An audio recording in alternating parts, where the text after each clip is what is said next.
Hi everyone, welcome to the Winners Factory YouTube channel. இப்போ சமீபத்துல ரத்தன் டாடா அவர்களை பத்தி முதல் பதிவுல பார்த்தோம். இன்னைக்கு இந்த இரண்டாவது பதிவுல இன்னும் அவரை பத்தின விவரங்களை தெரிஞ்சுக்கலாம்.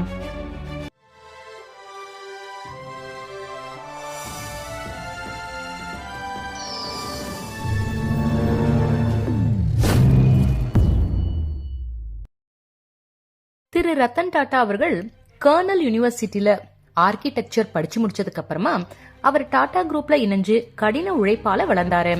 இந்தியாவினுடைய பொருளாதார மாற்றம் அடையறதுக்கான ஒரு சவாலான காலத்துல டாடா குரூப் கம்பெனில அவர் தலைவரா பொறுப்பேற்றாரு. அப்ப பார்த்தோம் அப்படின்னா அவர் இந்த Jaguar, land rover, chorus steel, அதுக்கப்புறம் இந்த டெட்லி டீ இருக்கு இல்லையா, இது மாதிரி இன்டர்நேஷனல் பிராண்ட்ஸ் எல்லாம் வாங்கி டாடா குரூப்பை உலக அளவுல ஒரு தொழில்துறை சக்தியா உருவாக்குனாரு.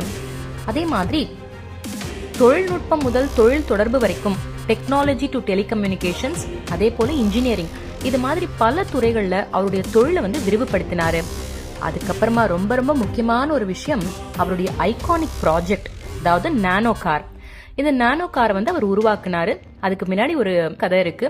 என்னன்னா, ஒரு முறை மழையில ஒரு குடும்பம் இருசக்கர வாகனத்துல ரொம்ப நேரம் பயணம் செஞ்சதை பார்த்தம்போது அவங்களுடைய கஷ்டத்தை உணர்ந்த ரத்தன் டாடா எல்லோரும் வாங்கக்கூடிய குறைந்த விலை காரை உருவாக்கணும் அப்படின்னு சொல்லிட்டு முடிவு பண்ணாரு. நானோ கார் சிறந்த வரவேற்பை பெறல அப்படின்னாலும் அவருடைய அந்த இரக்கம், மனிதாபிமானம் கோடிக்கணக்கான மக்களுடைய மனசை தொட்டது. இந்த நானோ கார் அப்படின்றது எந்த விதத்திலும் லாபம் பெறணும் அப்படின்றது கிடையாது. அது நம்முடைய சாதாரண இந்திய மக்களுடைய நிலையை மேம்படுத்துறதுக்காக அவர் கண்டுபிடிச்சது. அதுக்கப்புறம் இந்த 26/11 அன்னைக்கு பார்த்தோம் அப்படின்னா மும்பை தாக்குதலின் போது தாஜ் ஹோட்டலை மறுபடியும் கட்டி கொடுத்ததோடு அந்த சம்பவத்தினால பாதிக்கப்பட்டவங்களையும் அவங்களுடைய குடும்பத்தாரையும் தனிப்பட்ட முறையில சந்திச்சு அவங்களுக்கு ஆதரவு கொடுத்தாரு. அவர் தன்னுடைய பணியாளர்களுடைய நலனுக்கு எப்பவும் முதன்மை கொடுத்தாரு. அவருடைய தர்மத்தன்மை பத்தி என்னன்னு சொல்றது?